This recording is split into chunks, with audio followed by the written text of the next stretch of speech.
इस खबर के प्रायोजक हैं डी रियल एस्टेट।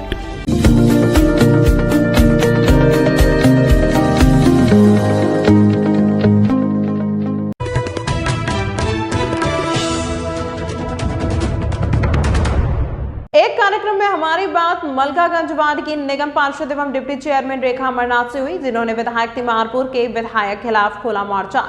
उन्होंने ये भी कहा कि मलकागंज की बेटी हूं, मुझे अपने परिवार मलकागंज के लिए काम करना है। विपक्ष या विधायक कोई भी चाल चल ले, मुझे मेरे अपनों से दूर नहीं कर सकता था। जल बोर्ड के अधिकारियों पर निगम पार्षद रेखा अमरनाथ ने लिया एक्शन। क्या है पूरा मामला, जानते हैं रेखा अमरनाथ से। लेकिन बहुत से ऐसे मुद्दे होते हैं, काम किसी और को आप पकड़ लेते हैं, क्या कारण है? ये तो आपने सुमित जी बहुत अच्छे मुझसे पूछा।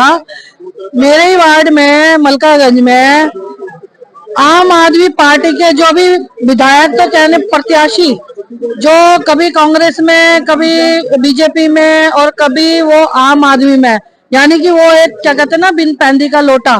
उन्होंने कारस्तानी और जो पूर्व पार्षद थी उनके साथ उन्होंने कारस्तानी करी कि सड़क खुदवा दो साइड से, और वहां सबकी पाइपलाइन तोड़ दी गई और फंसवा दो निगम पार्षद को, क्योंकि लोगों को इतनी नॉलेज नहीं होती। और इन्होंने इतनी अफवाह फैला दी कि ये निगम पार्षद ने कराया।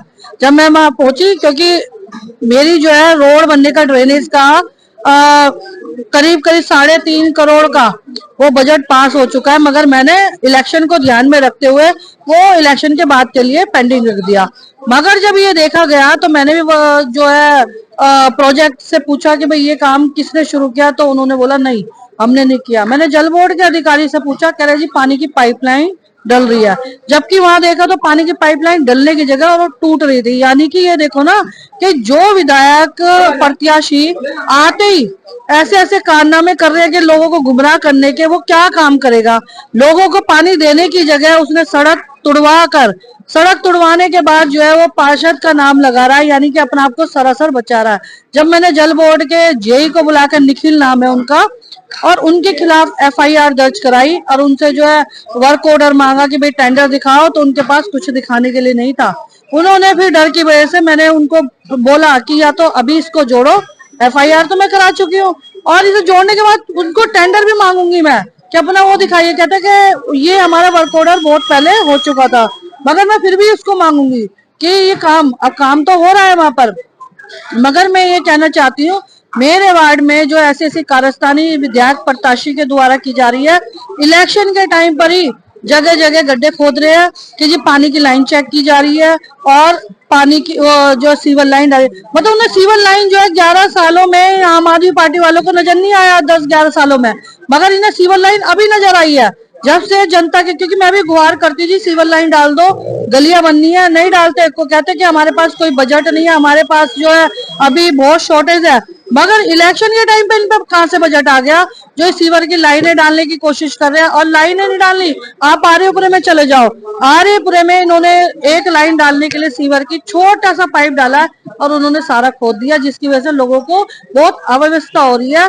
मैंने अभी फिर भी जो हमारे मोहन गोयल जी हमारे एल्डर मैन है, उनसे बजट लेकर जो है उसका एस्टिमेट बनवाया, तैयार किया, जो इलेक्शन के बाद हम इस गली को बना देंगे।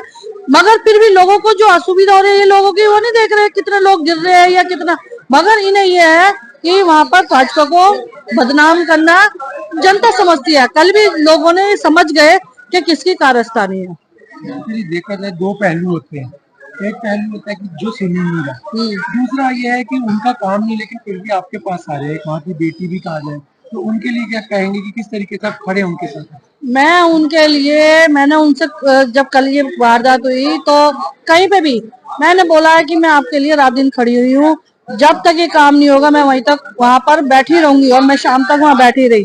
मगर ये है कि देखो, आपने बोला मैं वहां की बेटी हूँ, मुझे भी दुख होता है अगर कोई काम नहीं होता, क्योंकि आपको पता है एमसीडी किसके हाथ में है, हमें फंड्स नहीं मिलते, हमें फंड्स के लिए धक्के खाने पड़ते हैं। और हम इसलिए चाह रहे हैं कि हमारा विधायक आएगा तो वहाँ पे काम कराएगा। लोगों को ये विश्वास है कि, क्योंकि मेरे को एक विश्वास पे उन्होंने जिताया है, क्योंकि मैं वहाँ की बेटी हूँ, उन्हें पता है ये काम करेगी, तो इसलिए वो विधायक के पास ना जाकर, जल बोर्ड के पास ना जाकर, श्रम विभाग के पास ना जाकर मेरे पास आते हैं कि हमें कुछ नहीं पता, हमने आपको जिताया, आप हमारी बहन हो, बेटी हो, और आपको जिताया तो ये समझ लो हमारा विधायक भी आप हो और हमारी पार्षद भी आप हो और हमारा काम आप ही करोगे। तो इससे मुझे खुशी भी होती है कि चलो इन्होंने मुझे इतना मान सम्मान दे रहे हैं, तो मैं चाहे विधायक का काम हो, मैं अड़ जाती हूँ, कुछ भी है, चाहे मुझे अपनी जेब से पैसा खर्च करना पड़े, मगर मैं उस काम को करा के छोड़ती हूँ। अरे ये सौभाग्य है और मेरी हिम्मत है ये। आखिरी सवाल, अगर आपके विधायक आ जाते जो परेशानी झेल रहे, क्या कहेंगे और किस तरीके से उनको नहीं, आज आते नहीं, आएंगे आएंगे, क्योंकि हमें विश्वास है। और क्षेत्र में देखो गलियों का तो सभी लोग समझते हैं कि बजट नहीं मिल रहा, इस वजह से गलियां थोड़ी कम बन रही है, मगर जिस भी गली को मैंने बनवाया है, जो हमें फंड्स मिले हैं, कमिश्नर ने फंड दिए हैं, हमारे सांसद ने फंड दिए हैं, तो जितनी भी गलियों को बनवाया सबने ये बोला है कि 10 साल बाद बन रही है, 11 साल बाद बन रही है, यानी बन तो रही है ना। 10 साल में तो मेरा मलकागंज इन्होंने इतना चूर चूर कर दिया, पूर्व पार्षद ने गंदगी ऐसे कर दी कि कीचड़ निकलती है उसमें। मुझे खुद दुख होता है कि मेरे को ये समझ में नहीं आता कि फंड्स की कमी की वजह से मैं इन लोगों का जो गलियां मुझे बनवानी चाहिए वो गली नहीं बन पा रही, मुझे कटरे बनवाने चाहिए वो कटरे नहीं बन पा रहे। क्यों? क्योंकि जो हमारा विधायक नहीं है, जो विधायक दूसरी पार्टी का, वो नदारद रहता है, घूमता रहता है, उसको तो लापता ही है। अब तीसरा ये वाला भी प्रत्याशी है, ये भी डमरू की तरह घूम रहा है इधर से उधर, इसे भी यही नहीं पता मैं किस पार्टी का हूँ किस पार्टी का नहीं हूँ। अब इसे भी, क्योंकि इसे तो हमें लाना ही नहीं है, हमने तो अब ठान लिया कि जो इंसान अपनी बात पे नहीं टिक सकता वो जनता के लिए क्या टिकेगा। तो इसलिए हमें अपना विधायक लेके आना और मलकागंज को चकाचक बनाना, मलकागंज क्या पूरी विधानसभा